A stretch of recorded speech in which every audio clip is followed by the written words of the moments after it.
नमस्ते प्रिय छात्र छात्राओं, कक्षा 12वीं में आपका बहुत बहुत स्वागत है। छात्रों, आज हम पद पढ़ेंगे। यह है क्रमांक 5 में अ जो है गुरुबानी, ये पद हम पढ़ेंगे। पिछले तासिका में हमने आदर्श बदला पढ़ा था। अब हम गुरुबानी पढ़ेंगे। गुरुबानी लिखी है गुरु नानक जी ने। इनका परिचय देखते हैं। गुरु नानक जी का जन्म 15 अप्रैल 1469 को रावी नदी के किनारे तलवंडी नामक ग्राम में हुआ। बचपन से ही आपका झुकाव आध्यात्मिक चिंतन और सत्संग की ओर रहा। आपके व्यक्तित्व में दार्शनिक, योगी, गृहस्थ, धर्म सुधारक, समाज सुधारक और कवि के गुण पाए जाते हैं। आप सर्वेश्वरवादी हैं और सभी धर्मों वर्गों को समान दृष्टि से देखते हैं। आपने विश्व बंधुत्व के विचार की पुष्टि की है। आपके भावुक और कोमल हृदय ने प्रकृति से एकात्म होकर जो अभिव्यक्ति की है वह अनूठी है। आपकी काव्य भाषा में फारसी, मुल्तानी, पंजाबी, सिंधी, खड़ी बोली और अरब भाषा के शब्द समाये हुए हैं। सहज सरल भाषा द्वारा अपनी बात कहने में आप सिद्धहस्त हैं। आपका निधन 1539 में हुआ। प्रमुख कृतियाँ गुरु ग्रंथ साहिब आदि। विधा परिचय देख लेते हैं। ये जो विधा है, ये जो पद है, ये पद काव्य रचना की एक गेय शैली है। इसके विकास का मूल स्रोत लोकगीतों की परंपरा ही माना जा सकता है। हिंदी पद शैली में विभिन्न छंदों का प्रयोग अपने निश्चित रूप में किया हुआ है।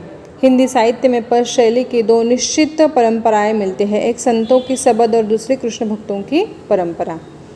पाठ परिचय देख लेते हैं, मतलब इस पाठ में क्या है ये देखते हैं। प्रस्तुत दोहों तथा पदों में गुरु नानक ने गुरु की महिमा, कर्म की महानता, सच्ची शिक्षा आदि विषयों पर अपने विचार व्यक्त किए हैं।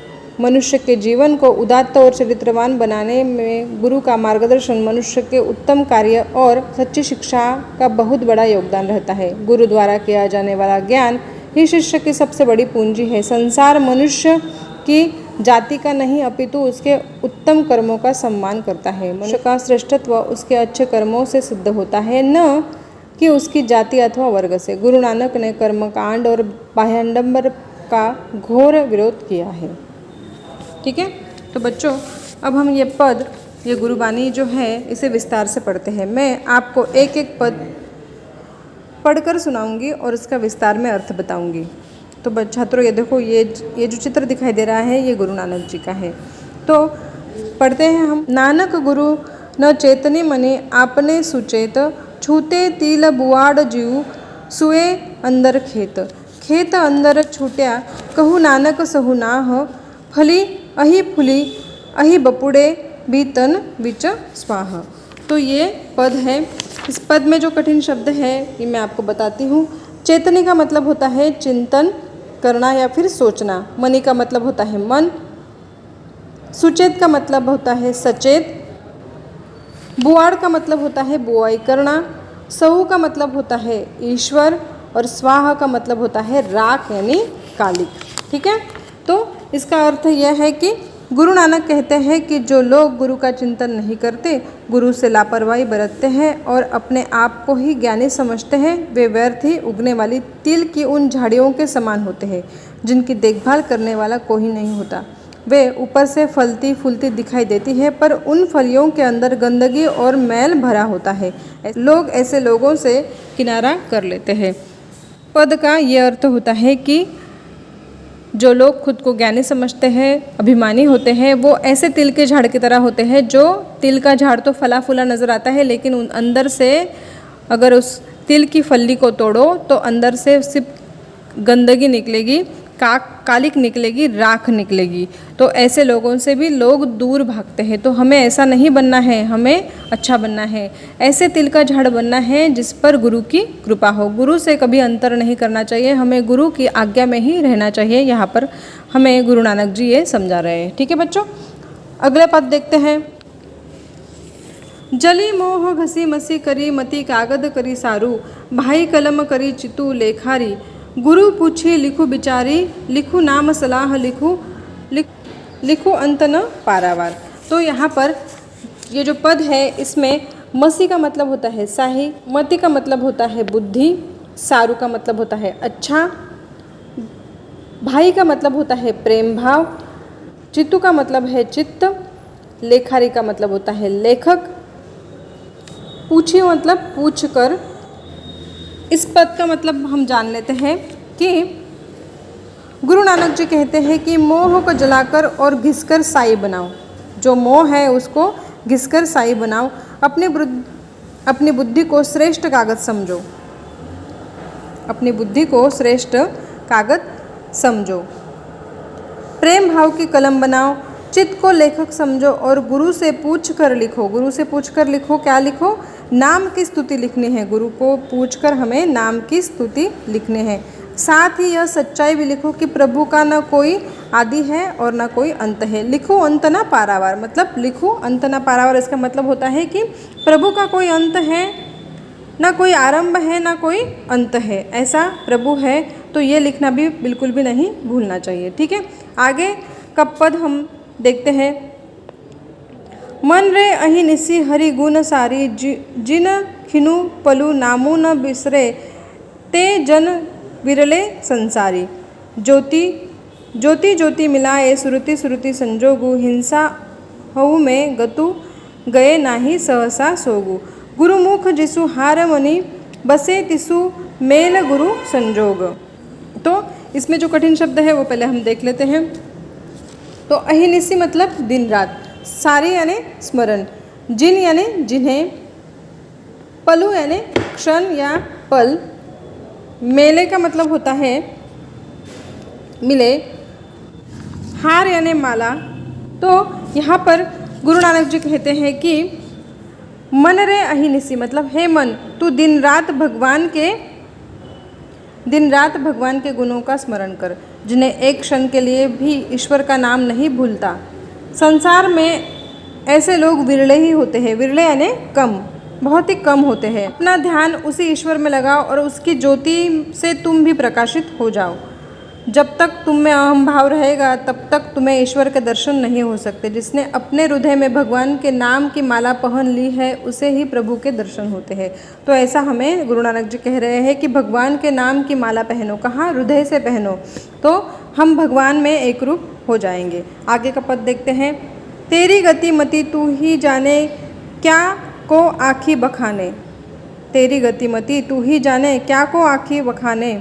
तू आपे गुप्ता आपे प्रकटू, आपे संग रंग भाने। साधक सिद्ध गुरु वहु चेले, खोजत फिर ही फरमाने। सम ही बधु पाए इस भिक्षा, तेरे दर्शन कहु कुरबाने। उसी की प्रभु खेल रचाया, गुरुमुख सो भी होई। नानक सब जुग आपे वर्ते, जुगा और न कोई। तो इस पद के जो कठिन शब्द है वो पहले हम देखते हैं। बखाने यानी बखान करे, वर्णन करे। गुप्ता, गुप्ता यानी अप्रकट। प्रकटु यानी प्रत्यक्ष। सब यानी अनेक। साधक यानी भक्त। जुग यानी युग।